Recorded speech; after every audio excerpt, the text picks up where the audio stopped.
So yun guys, baka magtaka kayo na puro gulay lang paninda namin. Wala na, walang delivery po. Baka magtaka kayo guys, puro gulay lang yung paninda namin. Gawa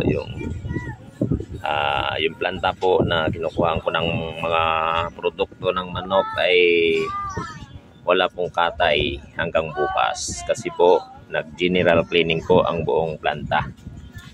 Kaya wala po kaming tinda ngayon.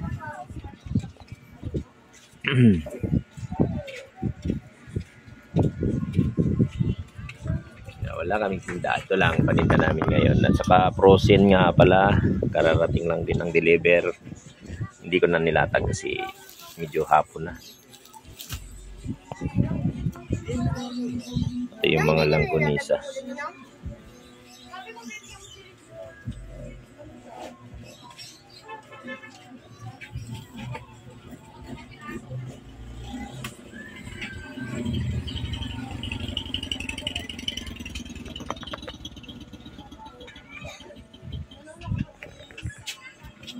Araw pa naman ngayon ng pero walang masyadong wala na be kaming paninda ng paanang manok be, walang deliver.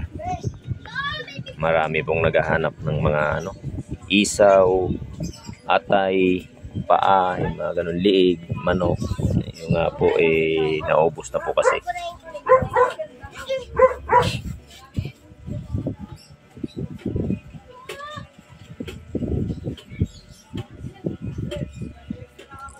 Kaya lagpas muna sila sa aming tindahan. Walang deliver? Ilan be?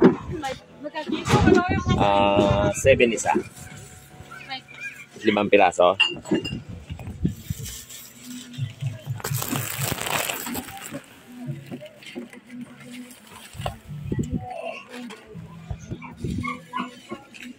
Pwede po pwede ng plastic?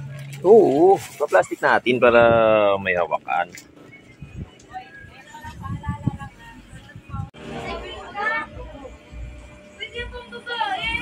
So yun,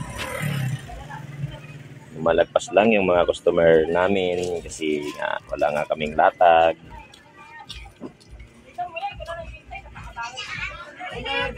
Magkano yung patatas ma? Saka paminta po. 20. Tapos madilim na.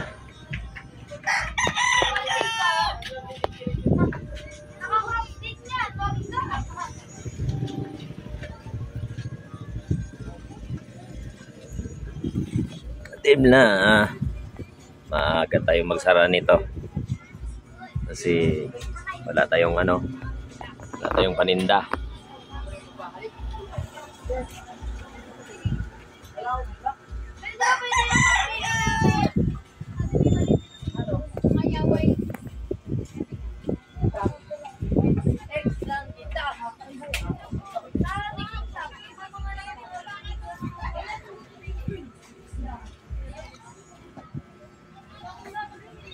Dilim na ang kahapon.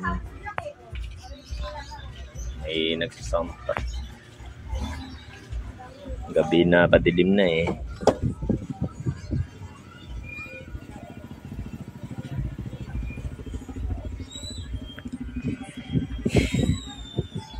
So sa lahat ng nanonood ng mga video ko, maraming salamat sa inyo at God bless po.